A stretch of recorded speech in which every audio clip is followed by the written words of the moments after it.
Thank you for being here today, even in this rainy weather. I'm Felipe Filomeno. I'm Acting Director of the Center for Social Science Scholarship. And it's my pleasure to have this first lecture in person in the Social Sciences Forum. This is our second lecture of the semester, but the first one to be in person since the beginning of the pandemic. So this is very exciting to us. This is also the annual Mullen Lecture of the Department of Economics, and I want to thank everyone in the department who collaborated with us in the organization of this event. Before we move forward, I would like to do a plug-in for our next Social Sciences Forum lecture, which is the Low Lecture of the Department of History. Dr. Ana Lucia Araújo, Professor of History at Howard University. She will be speaking about slavery and the problem of memory and public history. And that will happen on April 13th, that's a Wednesday, at 4 p.m. And this one will be a virtual lecture. So you're all welcome to join us. And you can find more information on our website, socialscience.umbc.edu. And you can also engage with us on social media. We are on Twitter, on Facebook, on Instagram. Just look for @UMBC SocSci. And we also have a podcast called Retrieving the Social Sciences, and I hope that you will be encouraged to subscribe to our episodes, which you can download from Spotify, Apple, Amazon, wherever you get your podcast from. So thank you again for being here today, and now I'll turn things over to Dr. Oleg Firsin, Assistant Professor of Economics, who will introduce our guest speaker. Thank you.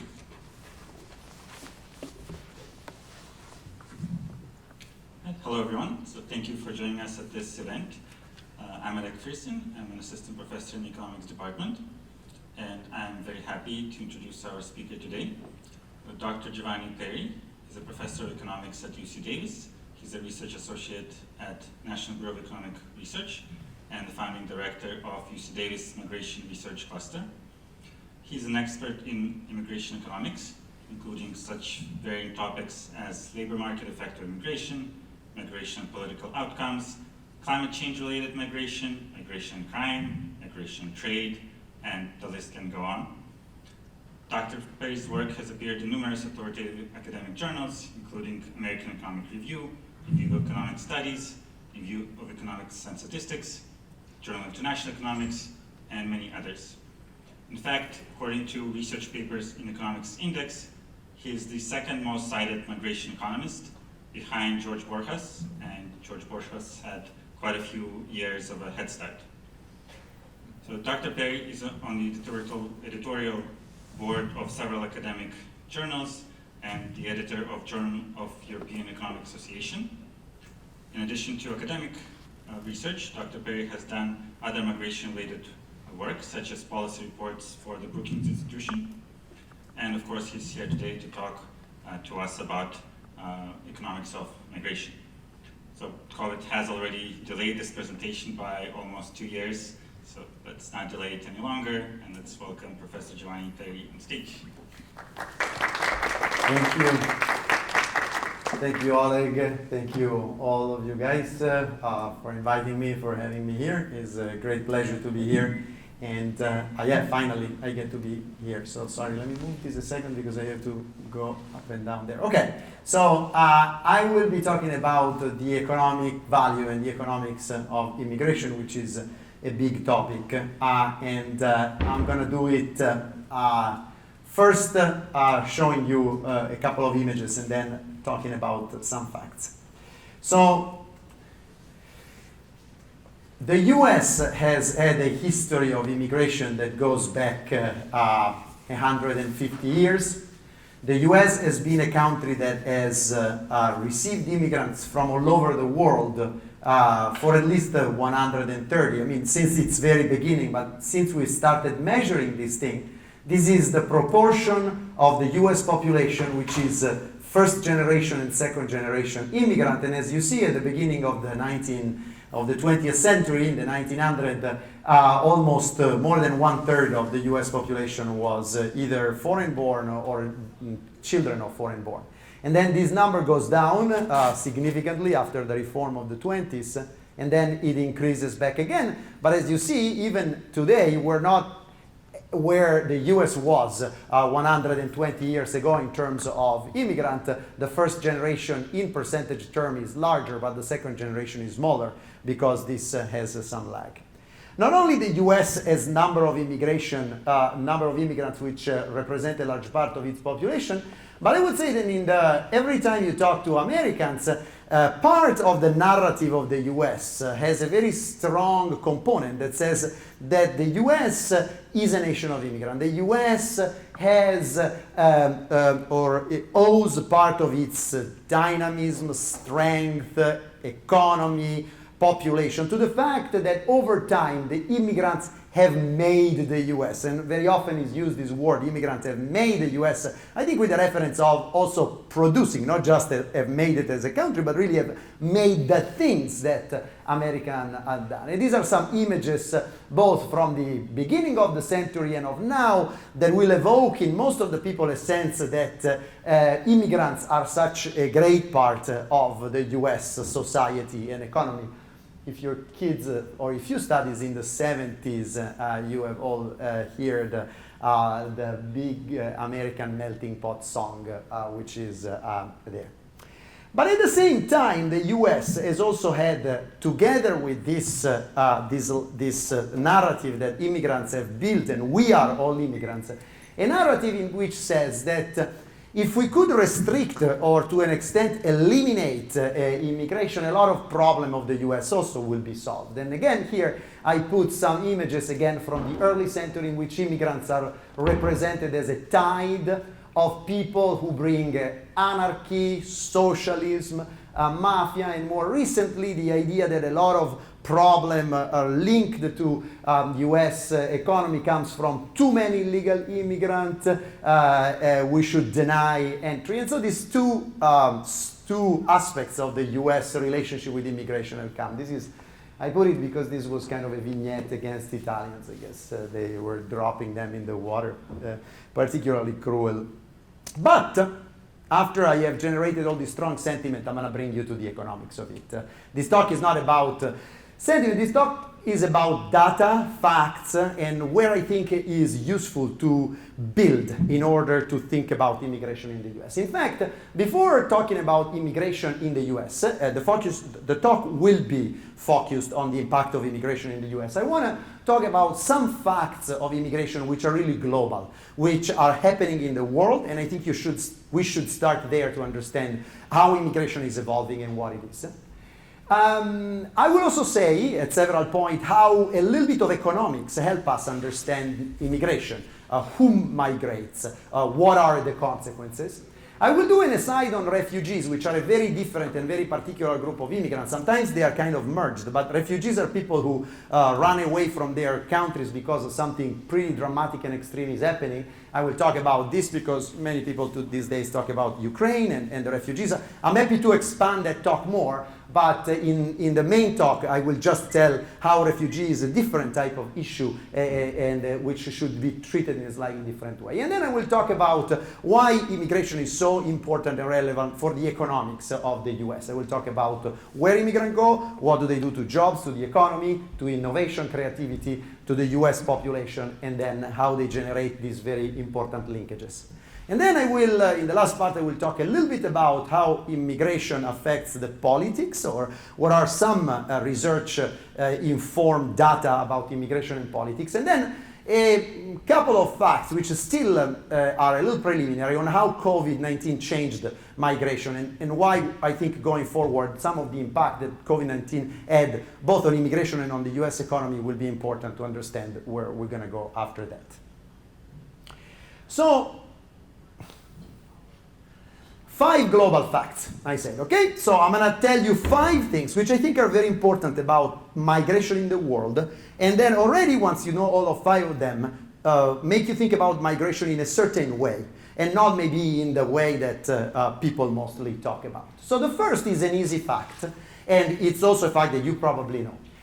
Let me introduce some kind of language that I will use. I will call migrants people who are born in a country and live and reside in another country. That's the most common way of defining migrants for economists. And there is this interesting fact, which migrant as a percentage of the world population, so people that move across countries, has not changed this percentage at all, almost at all, in 50 years. About 3% of the world population was living in a different country where they were born in 1970, and so is in 1920. And this, not only it has not changed, but 3% is a small number. Migrants are rare, in a sense, in a world. They are the exception, not the rule. However, in the last 30 years, one particular channel of migration, if you like, has increased a lot. And this is the movement of people from developing, or sometimes these where these are called, not rich, not advanced, or developing economy, into rich economies. This has grown very significantly, and it has grown and it has become particularly significant as a percentage of the population of the receiving country. Here, let me put up the graph and tell you what it is. So these are, there are two lines, because one comes out completely white on the screen. It is not completely white here. I'll tell you where it is. There are three flow of migrant as percentage of the population of the country where they go. These are migrants that move from rich to rich country. There would be another line, which here comes out as white, which is relatively flattened down here, of people who move from developing to developing country. And then there is this line, which is strongly increasing, and it's people who move from developing to advanced countries. And so in 1990, if you take rich countries, only about 4% of their population was from immigrants who came from relatively poor country. But then if you zoom today, in 2019, right before COVID, almost 10%. So a doubling in percentage and a very steep growth. Not only this group has grown because there has been more migrants, but also because the population of the rich country is not growing very much, is relatively stagnant. So as a size of the receiving country, this has gone up a lot. And this is true in the two largest destinations of migrants, which are the US and Europe. Europe, taken as a whole, is also, this is Europe, the level are a little bit below, but the trend is that both Europeans and Americans are living with many more immigrants from non-rich countries in now that they were 30 years ago. So this is a big phenomenon in the rich countries, and this is what we will be talking about in part. The second fact is that I told you that migrants move from relatively, or there has been this big increase in movement from relatively poor to relatively rich. But the largest part of migrant does not come from a really poor country. It comes, in fact, from countries which have an intermediate level of income. So just to give you an idea, most of the immigrants in Europe and in the US don't come from Chad, Afghanistan, Central Africa, some which are the country with the lowest level of development in, well, but they come from the Philippines, from Mexico, from more recently some from China, which are countries at an intermediate level of income. And in fact, that's the kind of the regularity. The relationship between development of a country and how many people move out of the country, emigrate from the country, is an inverted U relationship. So let me show you this relationship, and let me tell you why economists think that this makes a lot of sense. These are migration rate. This is really a kernel estimation on all countries in 2019 of emigration rate. So what's the percentage of people abroad of from this country relative to the population, arrayed by decile of GDP per capita from the poorest country to the richest country. And this is the migration into rich country, and this is the total migration, and this is the migration into non-rich country. But as you see, let's take the total migration country at the level of income of the very poor, they don't have very large migration rates. Then this increases significantly. And then at the level of income around Mexico, this starts going down because, of course, people don't move out of very rich countries. And the idea is that this type of very big tendency to emigrate at the intermediate level of income comes from the combination of two forces, which are, one increases as income becomes stronger and the other decreases as income becomes stronger. And these two forces that explain this Migration are, forget about the detail of the graph, but one are the incentive to emigrate. What's the incentive to emigrate? Is how large is the wage or the income where you go relative to where you are. Of course, the strongest incentive is when countries are very poor. Here I'm showing again relative to income per capita. When a country is very poor, a large share of the population will gain a lot by moving out. But then as the country becomes richer, this incentive becomes smaller. But on the other hand, there is another element force that affects economic migration in the world, which is the opportunity and the ability of paying learning about the rest of the world. When you are very poor and at subsistence, you barely even have enough money to pay for the travel, to learn about opportunity abroad. And so very few people can migrate. But as the country increases in its income, the share of population that has mean and information to emigrate, emigration is a little investment. You need to take the income of your 1 year and invest it, there are more. And so if you think that the combination of these two constraints implies that the number of immigrants are those that satisfy both of the constraints, when you're poor and you start becoming rich, more people have opportunity to migrate because they have some income, some better budget. And then when the country becomes particularly rich, the incentive to move out starts to decline. So there are a ton of models to explain this better, but I think this intuition is very powerful. A lot of people come from countries that still are not fully rich, but they are on the way of becoming richer. And this is a fact which is true across countries in the world, for one country over time, more immigrants and then fewer. And so it's pretty strong. That was second fact. The third fact, and here, so the first was, I think, probably everybody knew that immigrants have grown. The second, the fact that they come from intermediate income is a little less known. The third fact is even less known, or I think is the attention of very few people is focused. So migrants, essentially from any country in the world, they are very strongly positively selected in terms of their schooling. And then they may be also positively selected. There is recent research on other dimensions. Positively selected means that if you have a higher education, it's much more likely that you're going to migrate abroad than if you have a lower level of education. And again, if you bring some economics in it, economics will tell you that the return, the gains from emigrating are particularly high if you are high skilled, because many of the high skills are better transferred. So think if you are a scientist, an engineer, a mathematician, those skills are valued in many places, they are transferred, and this skill earn very high income in a rich country, and possibly highly educated also have lower costs of moving. They can stay in touch with their family by connecting, by traveling sometimes. So highly skilled are the first people or the more likely to migrate. And then there is some very interesting research that says, and remember this when I go back to the economic effect of immigration, that says that there is evidence that immigrants are also a selected group in terms of other harder to measure skill. One is risk-taking. It makes sense to think that if you leave your country and you go somewhere else, you're probably more willing to take a risk, more willing to, and there is some research that shows how when you have survey data, there is a strong positive selection. So we have done a study from Scandinavia in the early time of this century that shows that also on this kind of quality that is adapting to new people and new situation, immigrants seems to have a very high positive selection.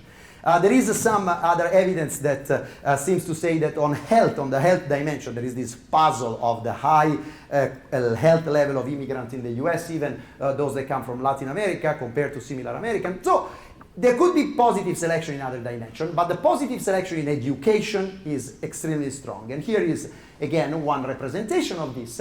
If you plot on a graph the share of college educated, tertiary educated, among the people who stay in a country versus the share of college educated among the people who move out of the country, here you would have, if the immigrants have the same level of education, the same share of college educated as the people who don't migrate, you will have point here.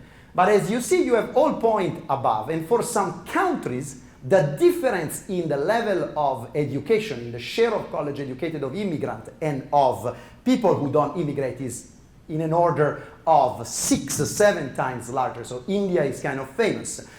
India, if you know an Indian in the US, is for certain an engineer or a Silicon Valley person, not so much in India. But countries like Zimbabwe, like Myanmar, many countries have this incredible larger proportion of educated among the migrants than among those we count. So when we think about migration in the world, this large number of people who have come to the United States and Europe in the last 30 years, and people say, oh, they are a big mass. Yes, they are a big mass of incredibly educated people. That's what has happened on average in many cases. Not every single migrant from every single country, of course, is highly educated, and we will talk about also a migrant who are not such. But on average, if you look at the phenomenon, this is a very strong fact.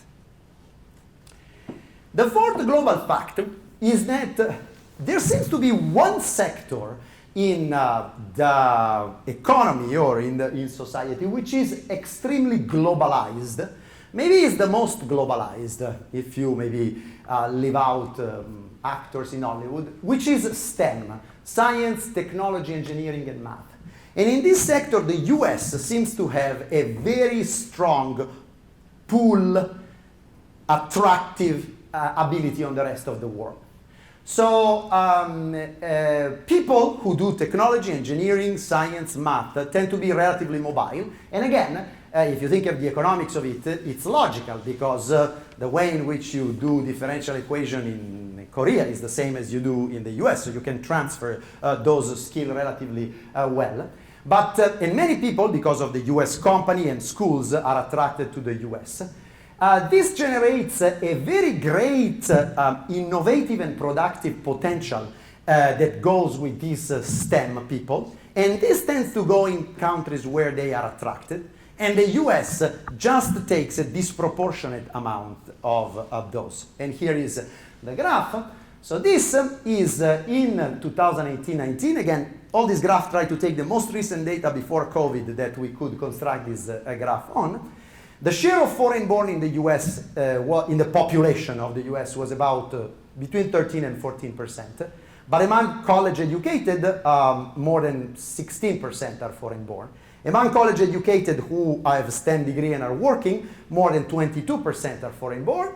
Among people with a STEM degree who have a master in STEM degree, more than 30. And then if you take the PhD with a STEM degree, or at the very top of science, people who get incredible recognition and prizes, more than 1/3 is foreign-born. So the US is able to attract this much more than is attracting the average migrant in the US. And this, of course, as we will see, has an implication for what is the impact of these immigrants in the US. The last fact, which is number 5, so all these facts should make you think a little bit that, of course, immigration has a lot of causes. But economics, or how productive you are in places, how much you are paid in different places, is got to play an important role in determining who goes where. The fifth fact in line with this is that economists have tried to quantify what is the gain in terms of income, yearly and lifetime income, for a person to migrate from a poor, for a developing to a developed country, in that corridor that I told you increased a lot. And I'm going to show you some order of magnitude on this. It's not easy because you need to try to imagine, select a person with identical characteristics, try to imagine what the income of this person would have been if he stayed, but you can compare. And I'm going to compare these gains that these people have estimated with gains from other type of investment in human capital, like increasing schooling of a person by 10 years. This is a reform. If a reform could increase the schooling by 10 years of a person in a poor country, this would just revolutionize the life. Or moving from rural to urban place in a developing country. And here are the order of magnitude. Again, don't take none of each of these numbers as super bulletproof in itself, but the aggregate of them give you an idea. This is the earning in terms of how many times you multiply your income if you move from Haiti to the US on average, or in India, from India to the US, from the Philippines to the US. So just let me take India as an example. On average, an Indian will earn 6.25 times as much as they will earn in India, identical Indian, doing exactly the same thing. If they move to the US. And how much you earn depends, of course, on which sector you end up working mostly. So the fact, for instance, the difference between Indian and Mexican is that many more Indian that come have a relatively high education, and in high education this premium is very high. Many Mexicans don't have high education, they come to the US, and the premium in wage in other sectors is smaller, but still 2.5. On average, an immigrant that comes to the US increases their income by a factor of 5 times. And if this same person could just increase their education by 10 years and stay in their country of origin, they will only increase their income by 2 times 0.7. Massive increase, almost triple the income, but again, not as much as making the decision of moving. And if they were moving from a rural to an urban region in their own country, also massive gains. This is another engine of development, the mobility from rural to urban, but much smaller. So there are such massive gains from international migration that economists actually wonder why there are so few migrants. Or another way of saying it is economists think that this reveals there are massive barriers to migration, and in fact there are. Most countries, immigration is very, very much more constrained than other type of international mobility. Okay, so these are the 5 facts that I wanted to bring about. And before going into the economics of what immigration does to the US, let me do an exercise on refugees. So sometimes people, I think, kind of discusses refugee and immigrant in the same breath, but refugees are the group of people who leave a country. So, I mean, refugees, genuine refugees, are Ukrainian right now in Poland. These people who were living in their country and now their city is bombed. Most of them have not chosen to migrate. Certainly they have not chosen to migrate to the extent that an economic migrant does. And the second thing that is important about refugees, although right now we are all focusing on Ukraine, Ukraine is one of the very, very, very few examples in which most of the refugees out of a country are going into other rich countries. The overwhelming majority of refugees in the world is in other non-rich countries. Most of the Syrians are in Jordan, in Lebanon, some in Turkey, which is most of the Congolese out of the war are in Rwanda, Burundi, and other countries. So if you want to study refugees seriously, you need to take that poor to poor migration rather than poor to rich much more seriously. And the US, kind of, again, we can discuss the history, has had a very particular, the US has had a group of refugees which they have admitted hundreds of thousands of refugees over time, but they are very selected in a sense, the refugees that come. And typically the big waves of refugees in the US, they have been the Vietnamese and Cambodian in the 70s and 90s. They have been the Soviet Union, people living in the Soviet Union, both during the Soviet Union and the collapse of it. These are people who have done extremely well in the US economically. But also there are people that normally are vetted and they have to sort of go through the United Nations vetting before coming, so they are a very selected group. In the US, many things that I say about immigrant is also true about past refugees. But in Europe, many refugees are instead arriving kind of much more in much more dire situations. So it's a little harder for them for a while to participate to the economic life. And I'm happy to discuss a little bit more. I just want to show a couple of things. This is the percentage of immigrants which are refugees. In rich, in advanced economy, less than 5% of immigrants. They have gone up a little bit, but 5 or so. While in emerging market, about 1/3 of immigrants is refugees. So clearly there is a very big difference, and this is a group of migrants that migrates for very different reasons, and we should think and approach, I think, in a slightly in a different way. And here, sorry, I already anticipated this, saying that this is a different group. Maybe for refugees, we should discuss how can we, in the short run, allow them and attenuate their pain and invest in them in the longer run from an economic point of view. Because at the beginning, they just need some respite and some help. But in the longer run, they can assimilate significantly well if some investment are done. Of course, there are some people that think that events in the world will go in the direction of having more and more refugees because climate will become extreme, people will leave some areas, wars will become more likely. And again, maybe, but I would say that climate change will generate, even before generating kind of dramatic effect, slow changes of migrants which will correspond more to the first type than the second type. So this is worth another lecture on refugees. In fact, I have a whole research agenda, but today I want to focus a little bit more on the others. Okay, so that's about the fact. And now let me talk about the economics of migrants in the US, okay? So migrants arrive. Now, the first thing I want to dispel, and if you just bring home one thing from this, is this idea. There is a very powerful and very wrong way of thinking about the US economy, labor market, and what immigrants do that. And this very powerful and very wrong way comes essentially straight out of Malthus. The idea that we live in a world that has a very strongly constrained productive capacity, like land, and more people you pile up, the more the marginal productivity of people goes down. If you think of immigration as a sudden change of a lot of people in constrained resource place, then this will make you say, migrants have to displace natives, migrants have to push down the wage of natives.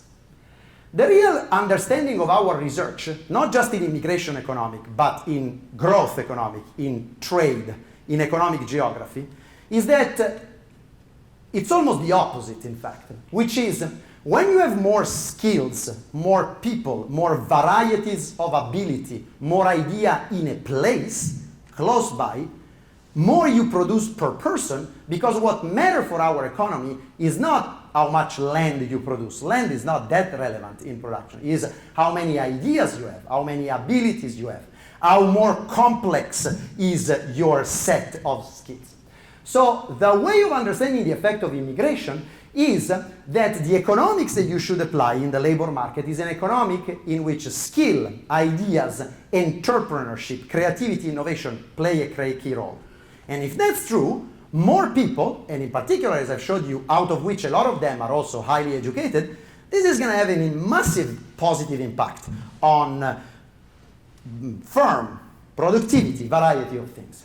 So it's really hard to argue that for most developed country, the Malthusian world that maybe works in agriculture, in sort of early society, is a good representation of reality. But really, when people say immigrants steal your job, immigrant push native out of the labor force, they have the Malthusian model in your mind. So in a way that everybody who has taken Econ 1 can think about, the relationship between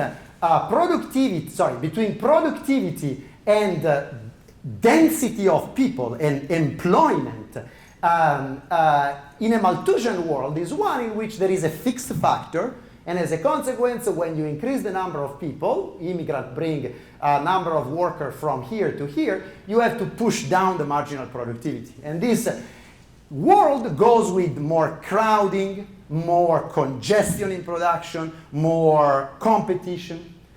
Instead, in the world in which that we have seen in economics in the last 30 years, the world, I don't know, in which Paul Romer, who's the growth economist, wins the Nobel Prize because he says that ideas are really what make it growth, in which Paul Krugman wins the Nobel Prize in trade and geography because he says his specialization is variety, is concentration that increases productivity. In that world, when you have more people that work in an economy, this increases specialization, increases agglomeration economy, as they're called, increases diversity of skill that you need to produce sophisticated goods, and so ultimately increases productivity. And so clearly, in a very simple representation, more people, more immigrants, in particular if they are different people, if they are educated and they have different skills, brings you up along the marginal productivity or along the productivity line. So I know that in a lot of Econ 1 you say this is the labor demand or this is the demand curve. But this is the demand curve if you fix everything else and you just, people are just like coffee beans, that when you throw more coffee beans, their prices go down. People are not like coffee beans. People interact. People create the firms that employ themselves. People have skills that go from the technical scientist to the musician, and you need all of them to generate a GDP. When that's the case, here we're in a Dixit-Stiglitz world, again, for people who have done economics, in a world in which variety and complementarities and differences are crucial to achieve productivity. And so you are in a world in which more density, more people generate more output.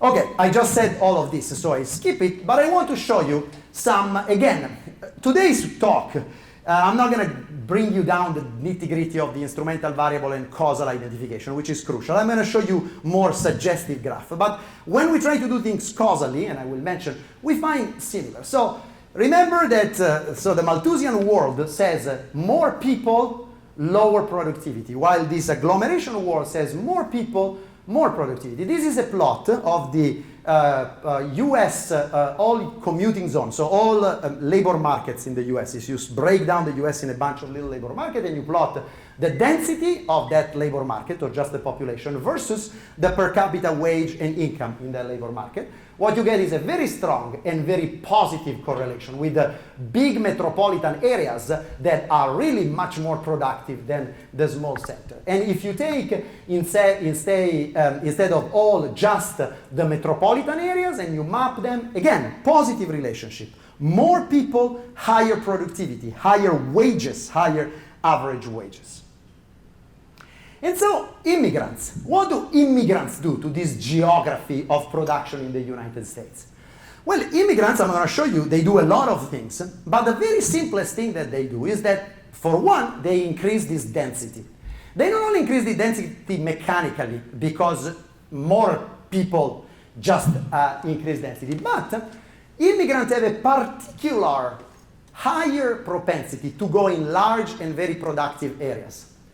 So disproportionately, Mexican, Korean, Japanese, Chinese, Indian are in large, dense areas that they are in smaller places. And they are a key contributor, as I will argue, of this connection between density, variety, and productivity. That is one of the key of the reason why these large cities are particularly productive. So again, same graph, density of population on the horizontal axis, or change in density, and vertical axis is the share of foreign-born. So for a given population, the large in particular, again, it's not a very linear relationship here. It's clear that there is some sort of convexity and there is a lot of heterogeneity, but the large cities are among the ones who have the largest share. So Los Angeles, almost 40% of people are foreign-born.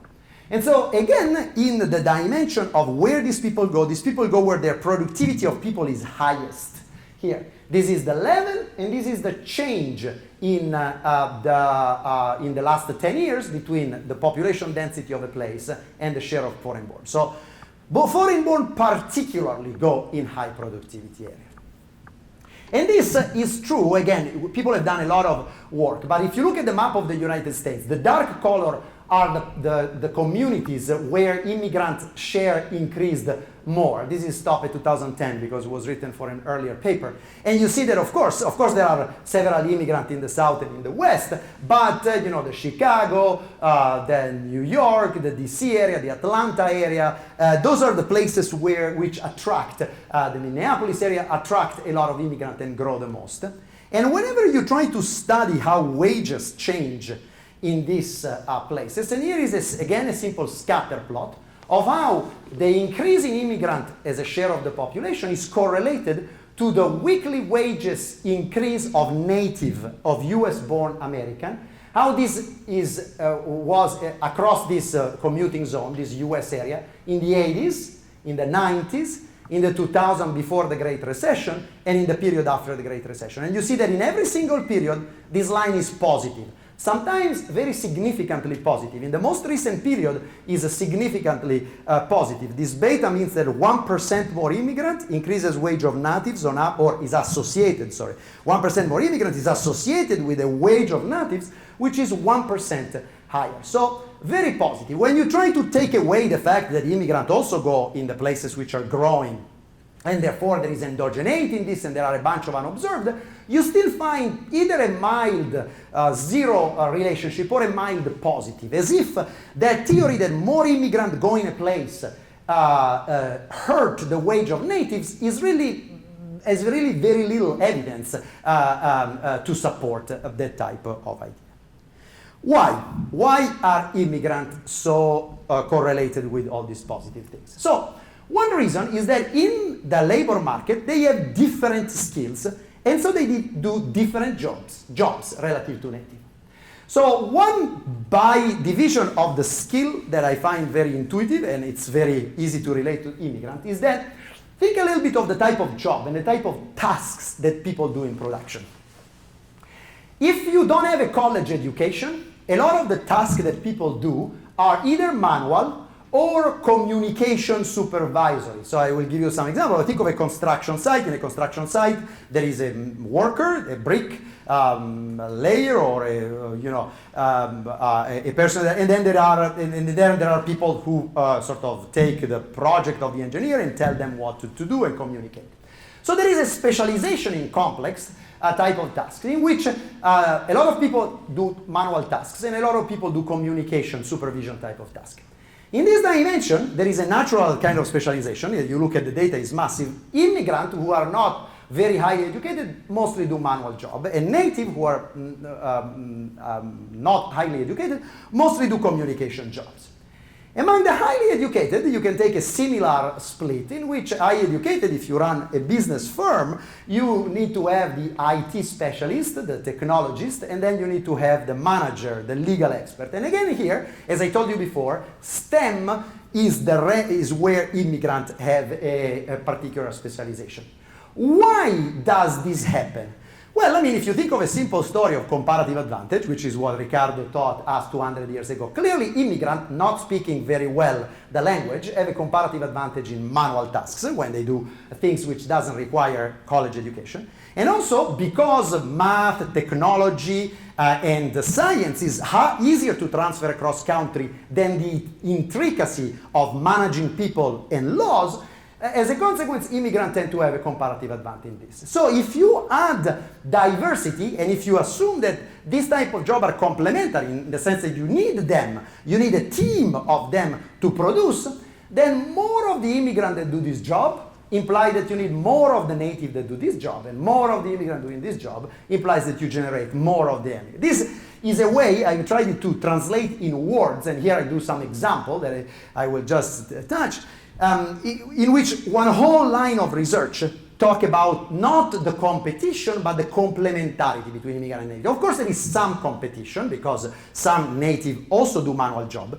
But if you include the strong complementarity in some task, you get that immigrant effect on native is not just one of competing.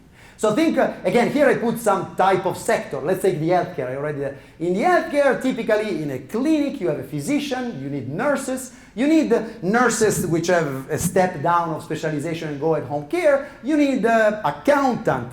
And here I put in red the type of occupation in which the immigrants are overrepresented, and in blue where the native are overrepresented. So if you have a type of job in which you have a mix of different tasks, when you combine these different tasks into production, and this allows you to have higher productivity and also higher demand for the natives as well. Here I put a couple of pictures because during COVID we all figured out how important immigrants were in some critical bottleneck type of occupation in healthcare. We figured out how many physicians and how many nurses were. But this is something that people who have done research in immigration knows for a very long time. There is this specialization, and this increases productivity of all and increases demand for natives.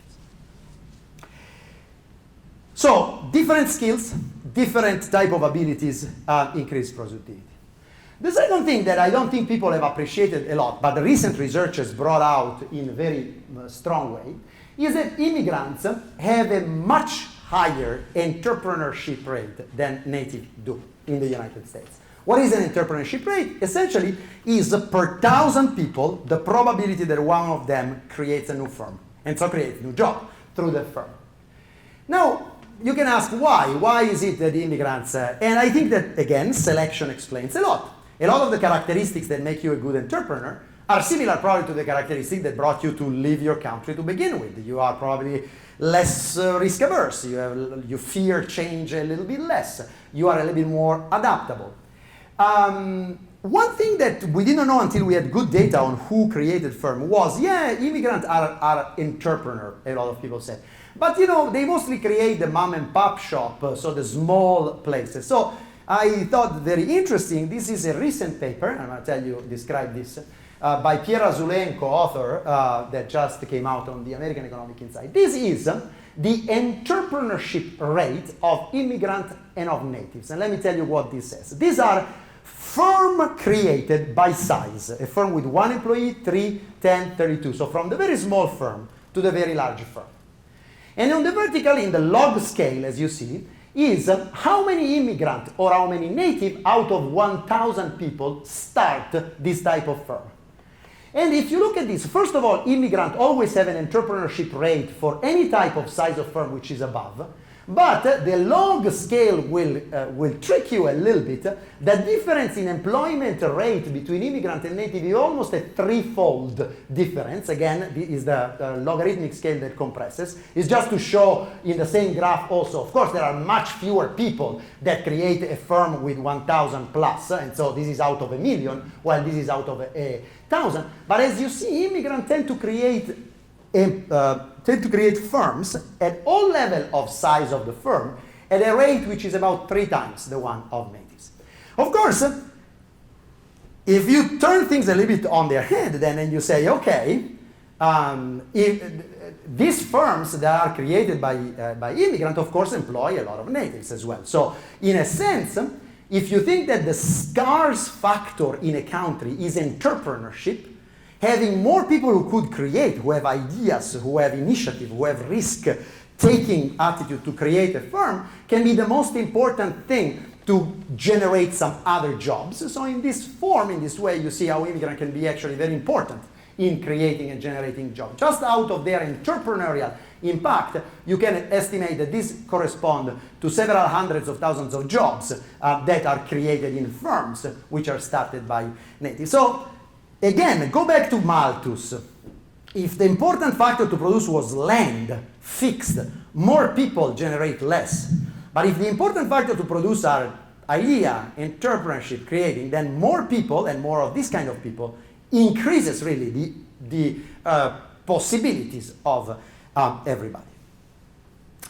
Okay, then, of course, if I talked about productivity and complementarity and entrepreneurship, this is even stronger when we talk about science and creativity and innovation.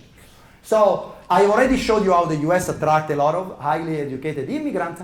We did a paper, this is from a paper, I'll show you a couple of graphs from a paper in which we used a lot of highly educated immigrants in the US come on this H-1B visa, which is a visa for people who have college or more. Maybe you, Oleg, have come on an H-1B? No. Okay, I came on an H-1B. We used the fact that this H-1B cap has changed a couple of times in the last 20 years, and that different cities in the US were using or were employing a very different number of this H-1B to see how this impacted innovation. Actually, to be honest, Will Kerr and Will Lincoln looked at this, how this impacted patents. We looked at how this impacted growth of wages and growth of local productivity. And just to show you again another chart that summarizes, if you look at how much the growth of foreign STEM people predicted using H-1B is correlated with the growth of native college-educated wages or of native non-college educated wages, you see that more STEM worker predicted by the H-1B visa will increase significantly the growth of wages and so the growth of productivity of American worker. This was in the 90 to 2010, and then we updated this graph to the last 10 years, and the positive line seems to be there. Let me say one thing about these highly educated that generate innovation in the US. There are some papers that says that when these highly educated don't come to the US, and they are, so when this H-1B drops, Of course, it's not that there is going to be, it's easy to find another STEM with a highly innovative idea in the US. Very often, this company outsource and offshore large part of their R&D job. So this paper by, sorry, I went up, I wanted to, sorry. This paper by, let me just show you, by Britta Glennon shows that when firm hire fewer of these H-1B, then they tend to just outsource this job, with the consequence that these jobs are not here anymore, and many other connected jobs in the team of people who work with them maybe can be lost as well. So H-1B important. Okay, let me see how I'm doing. Yeah, 15 minutes I have, right? I want, okay. Let me say just two consequences, and then I'm going to go to politics and COVID. So, one obvious thing that people have studied and people have said, but I just want to remind you, is that if you look at all the impact that the immigrant can have on the economy, their demographic impact can be just as important. Immigrants tend to be young, they come in the US when they're young, and they have more children than Americans. Then eventually, second, third generation adjust. But clearly, they could be a force that attenuates the effect of aging, which is happening quite quickly in the labor force. One, they will keep the labor force relatively stable, otherwise it will start shrinking in the next decade. And the second, maybe they will help with the Social Security. Of course, the Social Security is going to go through a transition because the US is aging, and so you will really need very large immigration to fully stabilize the population. But you can at least attenuate how drastic the impact is. How drastic is the impact? Here, this is the growth of people in working age.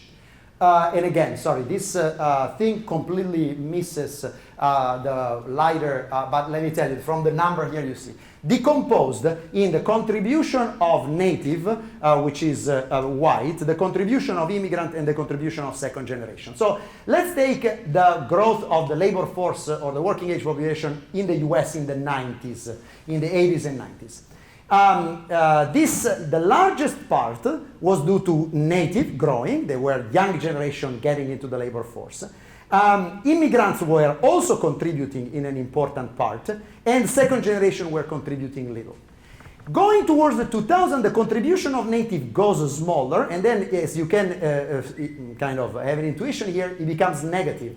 Why the growth of the native population already after 2000, in the next 5 years, will be a negative contribution to the US population in working age. So if there is not a second and first generation of migrants, the US labor force will already be shrinking starting from the next decade. And these are projections assuming that immigration stays relatively constant. As I will show you in a second, after COVID is very unlikely, or at least for the last 2 years, essentially immigration has been brought to zero. In fact, and so we'll talk about it, but the consequences of this shrinking of the labor force are maybe much more today rather than in 30 years, as if immigrants were continuing to come, and I will comment on that. So demographically, clearly, there could be a big, important role of immigrants. And then finally, for economists, immigrants create other things. More immigrants generate more connection with the rest of the world. And there is a lot of work and a lot of study that shows that more immigrants imply more trade, in particular of complex goods, means goods which are differentiated because immigrants know about the culture of a country. Maybe they consume, but they also know how to export better this good. And more immigrants imply more investment. Companies that have immigrants know better how Italy, Lithuania, Korea work, and they can invest in those countries better.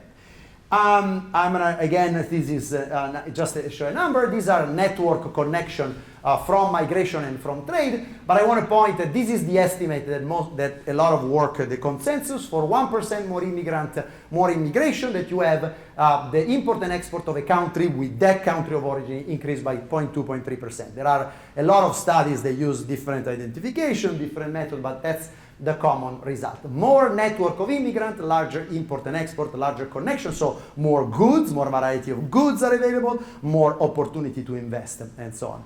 And I always thought that one giant advantage from the US is, let me go back, is this. The US is really a huge exporter of higher education. A lot of immigrants, in the sense, get education in the US, and some of them go back in their country of origin. So the impact that this have can be much larger than we can measure. And again, this is just a fact, but some people are going there. The US end up educating a lot of the world leader because of this mobility during college. This is just in 2019, taking all prime minister and president of countries in the world. US educated 62. This is a massive power. In fact, my own prime minister, Mario Draghi, not only was educated in the US, but he's an economist educated in the US, and now he's back, best prime minister in the last 50 years. Okay, that's the economics. So let me say a couple of things about, let me step back, okay. So by now I have given you a lot of reasons why I think talking about economics of immigration seems to indicate that there are a lot of advantages. Of course, immigration is a very complex phenomenon, of which economics is only one aspect.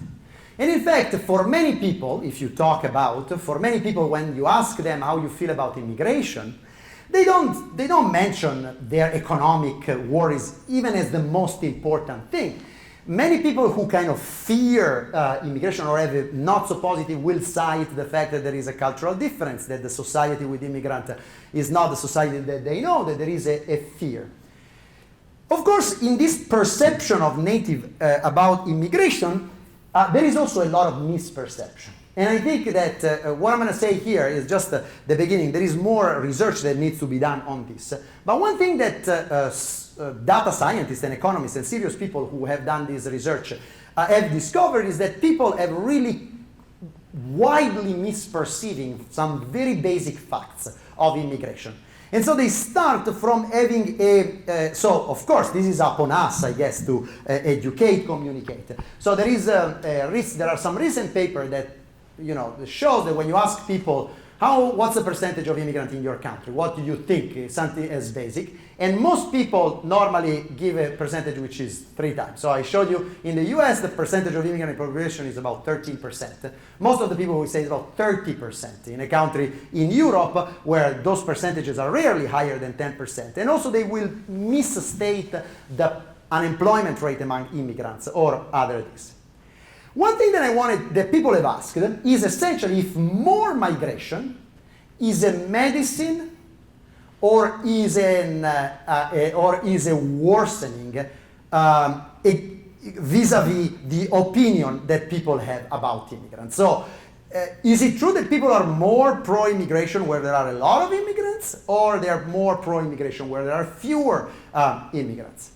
And people have done a lot of work, and there is a little bit of a range of results here. Here I'm going to tell you about in Europe, there are some studies that show that when suddenly, these are have been mostly done with the flow of Syrian refugees, that, as I told you, are refugees or a particular type of immigrant came in very suddenly and sort of were associated with a period of great anxiety on the Europeans. Some of them some of these studies show that more of that of refugees, more of that type of immigration seems to generate stronger vote for this anti-immigration right-wing party.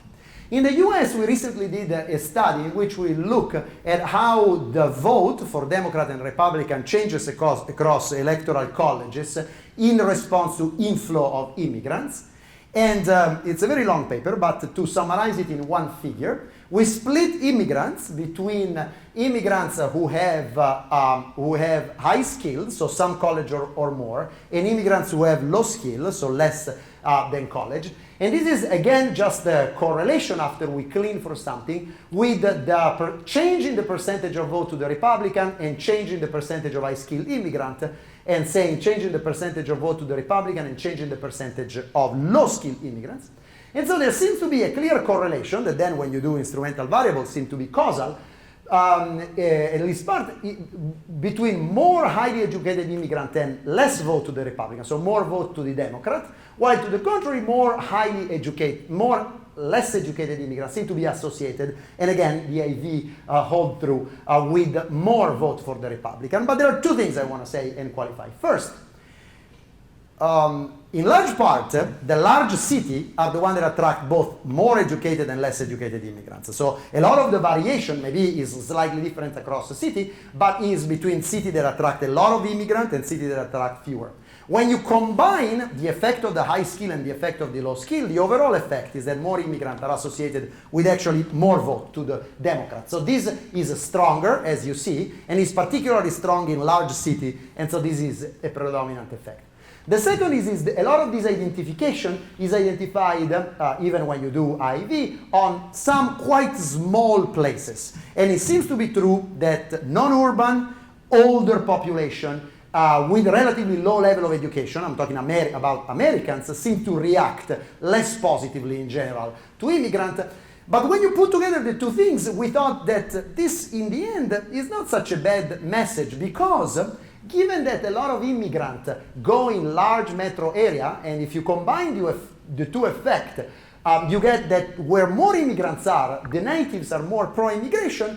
It seems that immigration support its own sort of a reasonable policy of more immigration, balance between skilled and unskilled, and that populates large center could be actually politically viable. Again, taking in this the Democrat as the party which has kept a more pro-immigration type of stand in the last 20 years relative to the Republican. And in Europe, it's also true that large immigrant-dense city seems to be more pro-immigration. Remember Brexit. Brexit was predicated on the impact of immigrants in the UK, and so we need to isolate, but London voted against Brexit, and obviously London is the city that by far receives more immigrants. So there is something like that. There is also a sense, though, as we were, that information, what type of information people get and what type of knowledge people have can be very, very important in order to get, sort of look at the consequences. And so we will, that seems relevant. Okay, last thing I want to say is COVID. Okay, so three things I want to say in the post or during a post-COVID world. The first is I'm going to show you that in COVID, because mobility in the world was stopped, because U.S. consulate didn't process visa, because it was very hard to come in the U.S. Essentially, COVID has caused 2 years of net of kind of eliminating, sort of flattening immigration to zero, as I will show. At the same time, COVID has made realized Americans that immigrants are crucial in many sectors. And let me show you the two numbers. I will go with this. So this is the working age foreign born, so foreign population in the US, from the current population survey, and it goes up and down, but it grows from 2019 from 2010 to 2019 on an almost linear trend. And then first is slow down, so this is already happening, this kind of slowing down is already happening during the 2019, so Trump, tougher measure, but essentially kind of immigrant in net, instead of rebounding, flattens, and only in the very last, this is until January 2022, but if you take the difference between the trend and now, essentially there is a difference of 2 million people. They would have come if immigrants had continued to come in the US on this trajectory. Remember that graph that I showed you on the population, the working age population in the US? You have to think that this is happening while a big number of Americans are retiring every year. So I don't know if you follow the newspapers. Now the news of the days are the shortages in some sectors. So just to look at some correlation, we said, okay, let's correlate across sectors how many immigrants the sector used before COVID and how serious are the shortages measured as unfilled vacancies relative to employment. And here, food, hospitality, production of non-durable goods, construction. So you see, first of all, that there is a clear positive effect. The sector which now, in 2022, are having more shortages are sectors in which immigrants were more popular, because 2 million of them are missing, obviously. On the other hand, there is something else. Immigration cannot only explain it. Hospitality and food are very high up here, meaning that this correlation between immigrant presence and shortages doesn't fully explain why hospitality and food have such big shortages. Of course, this has to do with retirement. People don't want to do the same job for the same wage. They're moving out. But clearly, the fact that we have lost 2 million immigrants is part of this story of why we're experiencing shortages right now. And then, as I said before, immigrants are overrepresented in sectors that came out to be critical. In healthcare, even just take healthcare, this is the percentage of immigrants in California on average, in the big state, New Jersey, New York, California, and this is the average, and see that the presence of immigrants, almost 30% of people in health, working in healthcare, are immigrants, significantly more than the average. Of course, if you consider agriculture as an essential sector, which was back then, agriculture in the US is only done by immigrants everywhere. Except in New York. Who does agriculture in New York? Everywhere that there is that, but also in a critical sector of this generation. So you would think that the incredible shortages, the decline of immigration, the realization that they play a critical role, maybe would generate now kind of a little bit of a political direction towards some of these immigration reforms that we have had, that we could do and we never did. But the answer is no. If you read the political, in fact, if anything, there doesn't seem to be any sign from nobody in the president doesn't talk, has not talked about this reform in a long time, nobody talks. And I just put up here a couple of reforms that seems to be so basic, so well-grounded in economics, so logical, but still impossible to make, and I know they are. So from all what we said, given sort of the complementarity, the role of this immigrant, the regularization of undocumented, at least of the young undocumented, a lot of studies have come out. They've shown that DACA is this deferred action for childhood arrival, this protection of people who arrived young from deportation. They've shown that this has increased their productivity, has increased their education, makes a lot of economic sense. DACA is a presidential executive order, is still existing, it was not repealed, but any legislative plan to make it law or regularizing doesn't seem to go anywhere. Innovation, of those 2 million workers that we're missing, about 1 million would have been college educated, and as I showed you, immigrants are such a key role in science innovation. Expanding the very restricted H-1B visa program, only 85,000 people per year, maybe increasing the number of green card related to this. These are all legislation proposals that are out, but there doesn't seem to be any push for this. In general, I would say that my wish is that we could bring a little bit more of this consideration into the discourse when we talk about policies to reform immigration, to change immigration, so we could bring a little bit more information, more data, and more planning, rather than reacting to strong sentiments, as the one I showed at the beginning. We are a country of immigrants, or we don't want the immigrant. Let's see what is the situation, what they do, and if we can improve a little bit. But none of these things on this slide seem to be happening anytime soon. So to conclude, from an economist point of view, immigration is a great engine of economic growth, and in particular in the US.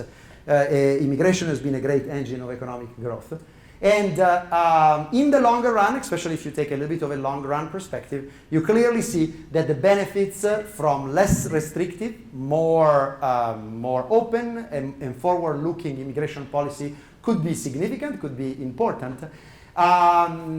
COVID is providing us, I just showed you something, COVID is giving us also a lot of other things to talk about, how we work. Maybe these immigrants don't even need to come anymore here because they can work remotely. It will give us a lot of things to work and to think about because immigration can change and labor can change after COVID, but at the very least shows us how important and interconnected immigrants are in many sectors, plus tells us that the shortages we are experiencing right now of workers maybe in part depend on that.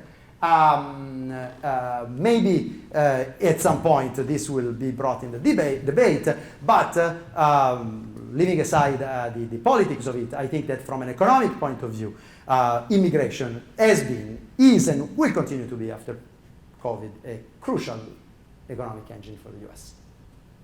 I'm going to close it here. That's it. How are you?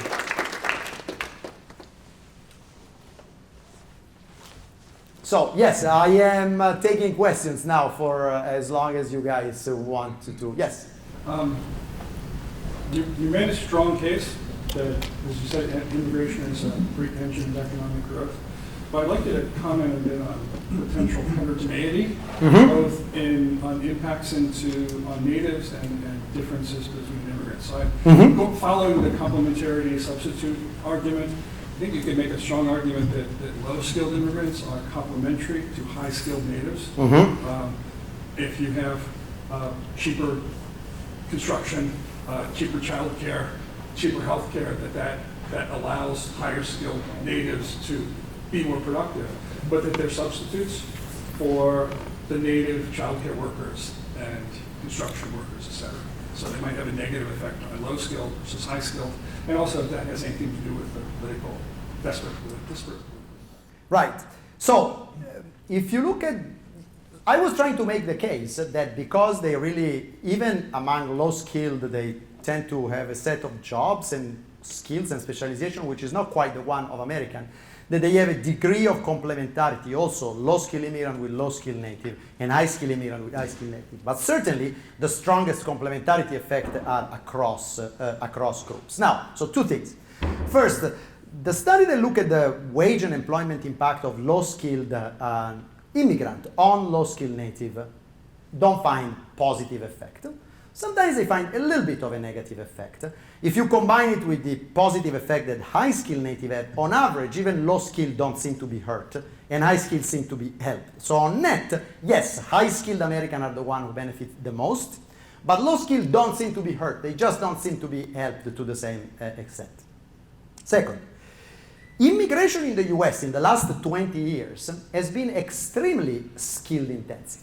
Immigration of a lot of low-skilled, especially from Mexico, was huge in the 90s, peaked in the early 2000s, and then started declining significantly. So, in particular, in the last 10-15 years, the US immigration has been an immigration of highly skilled, which have had all this positive effect. And so, again, yes, I mean, in principle, say, if we open up to a flood of low-skilled workers, could this affect negatively American unskilled workers? The answer is yes, but that's not quite what immigration has been in the US in the last years. The perception of people, however, what you're saying of this competition of low-skilled, and I agree. I mean, you have seen lines up with this intuition. Low-skilled have not benefited to the same extent. I think there is a little bit of this feeling that yeah, maybe in the end, the economists show that low-skilled immigrants don't hurt low-skilled native, but they don't even help them for sure. Plus, a bunch of other things have gone wrong for low-skilled natives. Minimum wage has not increased. Technology has taken away their jobs. They have not kind of achieved education at the same level. Crime has penalized them. So when you put all together, maybe sort of low-skilled in the effect of when you put together all the negative things that have happened on low-skilled, I think that politically it's just easy to package all these things, which have many different sources, and say, oh, look, and also low-skilled immigrants have come in large numbers, so they must be responsible. I do think that in the US has had a problem of income inequality in the last 20 years. I don't think immigration has been a cause, but certainly has not been the solution to this income inequality either. And so as such, some people, I think, have scapegoated a little bit some of the problem of American middle and low-skilled worker on immigrant, and this has stuck for lack of a better solution, or for lack of something. So I would say, on average, you're right. The effect of immigration also are probably more strongly positive for college educated. I would argue that they're not negative on the less educated, but certainly a lot of people have used this sort of troubles of the middle and lower income worker situation to kind of point at immigrants as a cause. Yes, yes. Yeah. So this has been so fascinating. What I'm wondering is the information you've been sharing all on documented immigrants? So what do we know about undocumented? The information I have been sharing actually is in all immigrants, so expressly documented plus undocumented. Yeah, because the US Census really is the best way we have, the census is that to get to all immigrants that are residing in the US. And so when I talk about, of course, undocumented, many of the undocumented are not college educated. So what I said though about workers being in the labor market, taking some manual jobs, that's a big chunk of the undocumented that do this.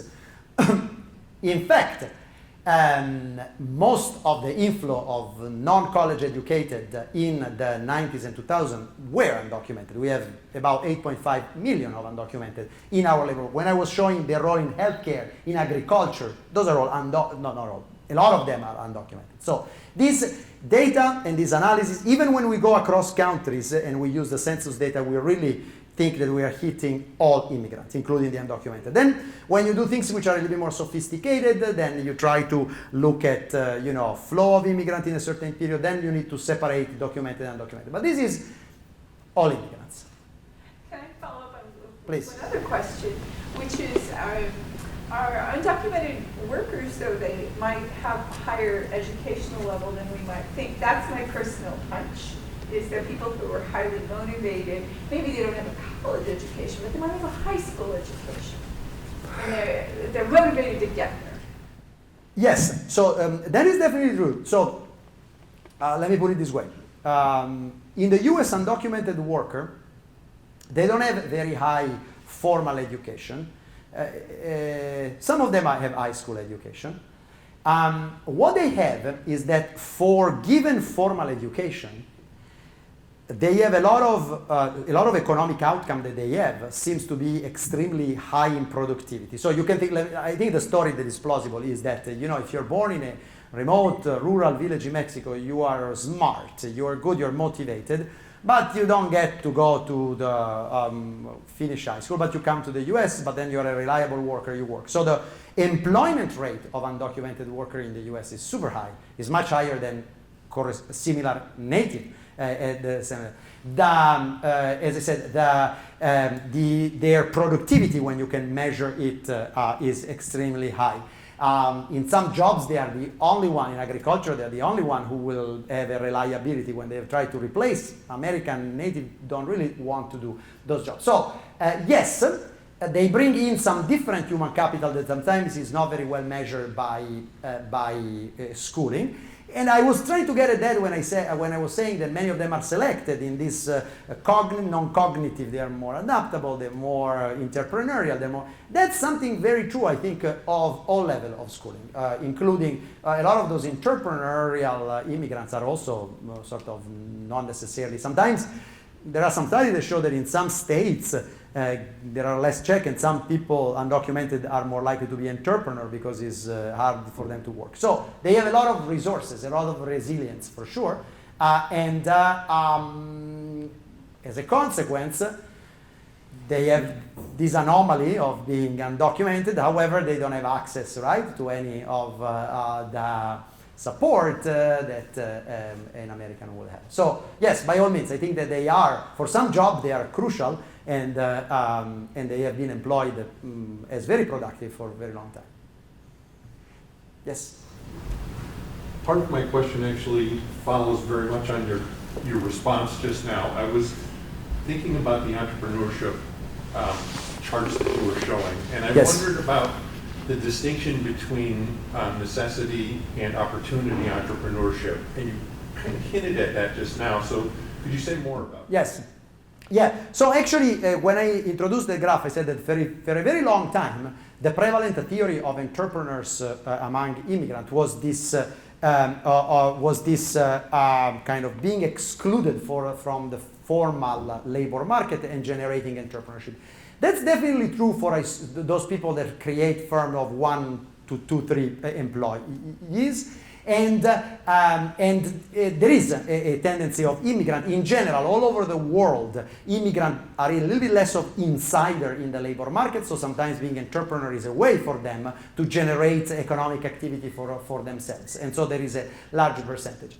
However, when you go in the high end, those are the innovator and the high tech. So the 1,000 plus, these are in the Fortune 500 companies.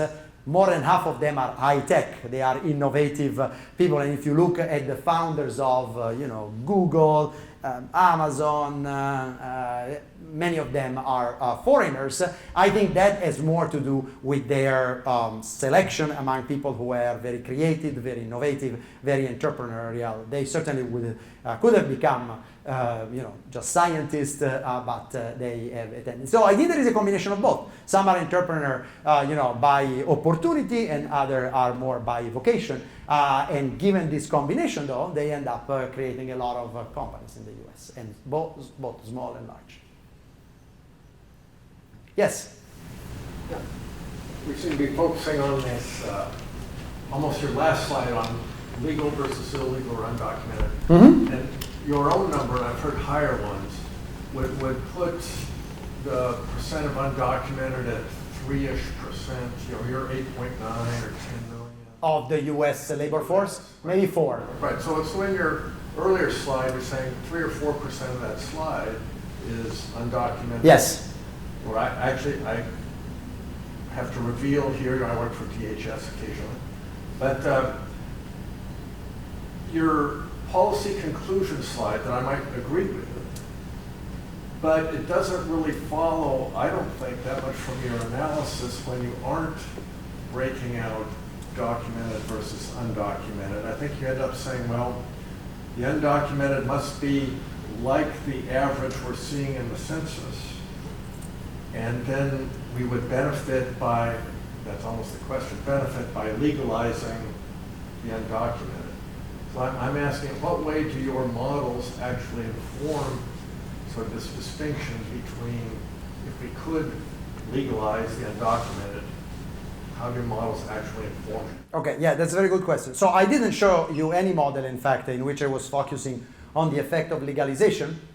I just, so the talk was, I presented in general the consequences, the positive effect of immigration, of very many different types of immigrants, and then at the end I mentioned a couple of policies. I hope you were thinking that the second one that I made does follow, so the fact that we will be happy to have more H-1B, more skilled. I said a lot about that, but I didn't say anything about the undocumented. So I have done a lot of research trying to figure out how to evaluate the economic impact of just legalizing the undocumented. And I would say that people think that there are 2 or 3 channels which are going to be very important in terms of the effect of legalization. So one will be that sort of people who are legalized are going to be freer to find a job that matches well their skills, and so they are going to be even willing to invest a little bit more in maybe language skills and not be stuck. So a lot of what will happen if you legalize is that a lot of people in agriculture, some low-paying job, will have a chance of moving in some higher paying with some gains in productivity, better match, better skills. So there is a little bit of that. Second is that some of other outcome, maybe long-term health, because they have access to better care, can increase the productivity in the longer run. Of course, as you say, already these people are employed, so the employment benefit of the undocumented We already have it in the U.S. because legalization already, 80%. The employment rate is very high, so there won't be. There will be just an increase in what economists call their productivity, maybe their human capital in the medium to run, and this could have some local multiplying effect. Their income will be larger. They maybe will spend a little bit more. Of course, the effects are going to be smaller. So it's not the effect like having new people come in a place. I would say that most of the positive economic effect of undocumented are already here. I was arguing that given that sort of these effects are here, and given that these people are working in crucial sector, in essential sector, given that they are part of the local communities and economies, it seems logical that the next step would be that of finding a way for people who have been here 10, 20 years, they want to be employed to become legal. But the impact is going to be positive, estimated, but it's going to be one order of magnitude smaller than this big impact that I have talked about, which are about having new people, new ideas, new labor force. That would be sort of the big impact. Legalization, I think, is just the logical thing to do in order to have that extra effect and make them emerge. Just a small follow-on, which is, then if you distinguish between sort of the legal labor market and the illegal labor market, then I think you would get that big jump. Because you would say that right now they are part of the labor market, but in fact, officially, it's illegal. And so it depends on how you account for this current size. Whether you say there's a black or gray labor market, you would get a big jump if you said now it's legal. So, but in the US, though, so differently from European countries, at least in the data look, these people enter in the calculation that we do in terms of aggregate wages, aggregate product. They are counted. They are counted in the official economy. It's not that they work. They work in. So the company in California that pick the fruit charge the producer. They are this big company. The producer just doesn't want to know if the person has a document or not, and there are these intermediaries that cover that. Their work is mostly sort of, they report their income, they just don't report the status of their income. So on one hand, we're measuring this, and so in part they are already, of course, in many cases, some company, you're right, are going to hide this a little bit, and so that will be an important maybe jump in the economy. In many cases, though, some of these workers will go from a kind of more hidden or gray operation into one that we can also account and measure. So there will be, for sure, some of that effect. I find that I don't think that just to give a comparison, in Italy there are some parts of the economy which are really genuinely very hard to measure. These people hire, you don't even know what they do, this income, I don't even know if we are careful to measure. I don't think the US is quite there. In the US we have pretty good data on how much income they get in aggregate, how much they produce. They are undocumented, so let's use the word illegal in the US for their immigration status, but they do legal job in the sense that they are not breaking the law in the type of job that they do. They're breaking the, sorry, I don't mean that they pick fruit. Right, they don't build underground gun or drugs. That's in what sense? They're not part of an illegal economy. They're part of the legal economy. And then if you ask me, I am ready to admit that they break the law as long as you're ready to admit that the employer breaks the law too. Because all these are matched people with some companies, and the companies just know as much as they do. So yes, in that respect, I agree with you. Yes? Yeah, to probably related question. You talked before about the potential increase in income of people who live where there's a higher density of immigrants. What about the potential increase in the cost of living in those areas? For example, the increase in housing prices, congestion, and all of that. And kind of related question, if you take the US over the past 75 decades, and you look at where the US would have been, would say half of the immigration we have, like counterfactual type of exercise, how much, if there's any exercise like that, how much real income per capita for natives would have been lost if immigration had been half of what we had, a quarter of what we had, 3/4 of what we had. Do we have any sort of idea? And the reason I'm asking Yeah. is that you showed us towards the end that there is an immigration gap of 2 million. Yes. If this continues to be the case, then maybe we can have an idea about what could be potentially the loss of real income per capita, say for natives down the road. Yes. So to the first question, prices. Yeah, for sure, cities which are very successful and they have grown in productivity and wages also have grown in prices. In general, the growth of prices and of housing prices is kind of a direct consequence of the success of a city. And on one hand, you can argue that these cities, part of the gain in real terms that you have had because the wages have gone up, are eaten by the increase in prices, in local prices. However, recent research of urban and geography, economic geography people says that the high price of the houses that you pay in San Francisco and in New York is the high price of the very high amenities that you have in those cities.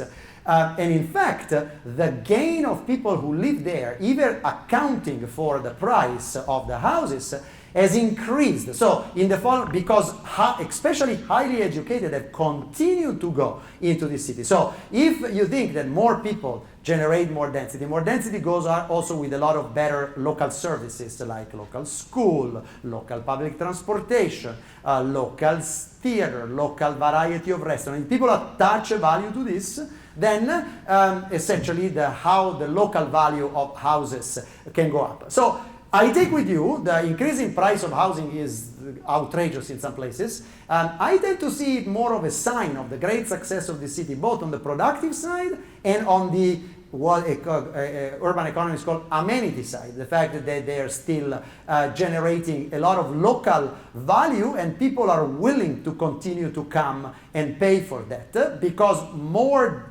density and more density of highly educated also provide better type of services. So it's not clear that higher prices are a cost, they are a sign of higher amenities at the local level in many cases. In terms of quantifying the value, yeah, I think you could. I think you definitely could. You need to do an analysis a little bit at the city level, I find, to really look at how much. So some cities which have a large density of immigrants would be much poorer in per capita term, especially because of the high. There are these papers that estimate the external impact, the externality, if you want, of having more people and more human capital near you. So it would be easy enough to look at the increasing density that you would have had if you had fewer immigrants and fewer highly educated. Given that immigrants are about 12% of the population, but they're about 20% of the college educated in the US. And that immigrants are 15%. So taking the externality estimate, I think that easily you can justify that the real wage of American will be 5 to 10% lower if you cut immigration by half. Something else. So not a huge, in the end, immigrants are still 12% of the US population, right? So in the end, still most that goes on in the US depend on the foreign born. But I don't think it's hard to find an estimate. And again, I just kind of did a back of the envelope here. But I would say that if people tell me, look, in the last 30 years, immigrant will be 10% poorer in real term if there were half of the immigrant, to me sounds like in the ballpark, that effect. If they would tell me are 50% poorer, that seems to be massive. How could an impact, unless you put a huge weight on this high-end idea creation group, which some people do. But I think on the other hand, if you tell me 1-2%, that seems too small. So again, using human capital externality, density externality estimate, and how big they are, probably were in that order of magnitude. Yes, Oleg. So you presented a lot of facts showing positive contributions of immigrants to the economy, and then you juxtaposed against the fact that the immigration reform still cannot happen. But if you look back in the 80s and 90s, and actually I think if I interpret correctly, you attributed to people essentially blaming different misfortunes on immigrants, to sort of misattributing. But in the 80s and 90s, immigration reform did happen. So did people not misattribute? And I imagine people still have misfortune.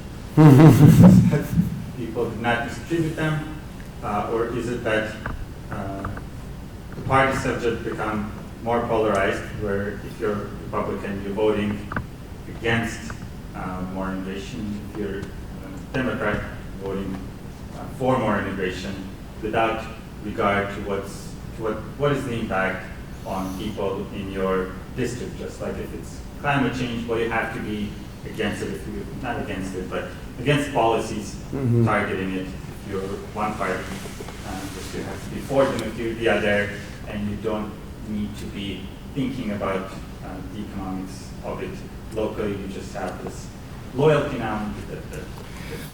So, I mean, it's a hard question. If I mean, to be honest, I don't know that I know why, sort of how the political dynamics work. So you're right. So there have been some moment in crucial period of US history in which immigration reform have been made. Sometimes they have been made without fully understanding the consequences, and people were thinking of small reforms. So the big reform that came was the 1960-65, the one in which we went from a quota system to a family-based system, and people thought, oh, if we only let the family member, there will only come people who have family here. They're mostly European, and that's what instead opened up the door to Asian and Latin American immigration. So I think that sometimes some small changes come in period, or some changes come and the consequences are bigger than people know. And there is a huge literature on the reform of the 60s, the civic rights movement, how much it was impactful. The reform that the biggest reform in immigration recently probably is the H-1B visa in the 1990s, and even that one, I don't know that people really fully appreciated the impact. At the beginning, we're not even used this visa, then at some point they took off. So what I'm saying are two things. One is, yes, the politics of it can be complex, and sometimes I agree with you, you just need, and maybe in a period in which you have some determined policymakers and some clear proposal, maybe some of this proposal at some point will pass, and we'll see what the consequences are. I think we need to invest a lot in understanding what generates the public response and the public opinion on immigration, which is not just the economic impact, as other aspects as well. Information is important. Is the polarization of the parties affecting these outcomes? I'm not sure. Maybe, yes, maybe. It's true that the polarization has become stronger even on the opinion about immigration. So this has gone, and the undocumented has attracted so much attention in this debate that sometimes it's hard to talk about other things. But I don't know that. I mean, I have always met sort of until 2016. Actually, all the time that I was invited to talk in DC about this stuff, there were as many Republicans as Democrats. Actually, I thought that some of the most receptive to these messages that, innovation, economy, mobility were Republicans, in fact. They were not the same type of Republicans that then became very prominent. But I think there is some genuine, in what I say, there is some genuine kind of emphasis of how important is the economy, the market, the entrepreneurship, which is something that the Republicans are very sympathetic, and at the same time, how relevant is also the immigration of labor and how sort of the US economy needs that, which is something that so I don't know where we're going. I just see where the short term is. And for now, I don't see anybody kind of making an effort to bring this to a reform, but maybe it will come in not too long. Yes? So I found your talk very informative, but I couldn't help noticing you never made any mention about gender. And I was wondering if that's because immigrants are so dominantly young adult males, is there a reason to talk about gender, or are there other dimensions? And then related to that, at one point you did mention this issue that migration can substitute for falling fertility and pregnancy ratios and so on. so it comes to mind, could there be sort of a marriage market dimension to immigration as well as labor market dimension? Right. Yeah. So no, I actually that's not. I mean, maybe this was true. Immigration in the U.S. Has a huge women component, and everything I said. I hope you thought it was applied equally to men and women. I didn't take a gender dimension because in many parts I didn't have something particularly interesting to say on the gender dimension. But immigrants in the U.S., women immigrants in the U.S. are scientists. They are workers. They are absolutely in many aspects. Of course. Immigrants coming from some culture come from a position of the woman on the labor market, which is different. And so we can see sometimes these differences reflected in the US. And certainly the reason why fertility is higher is because in some family structure, which are more country of origin, more traditional, there is more of a role of the woman in the house with more children. But I don't think, so for me, it's not because I don't think it's important or because I think that there is a disproportionate number of men. You should think of all my talk as, immigrants are men and women contribute to all these aspects that I have pointed out.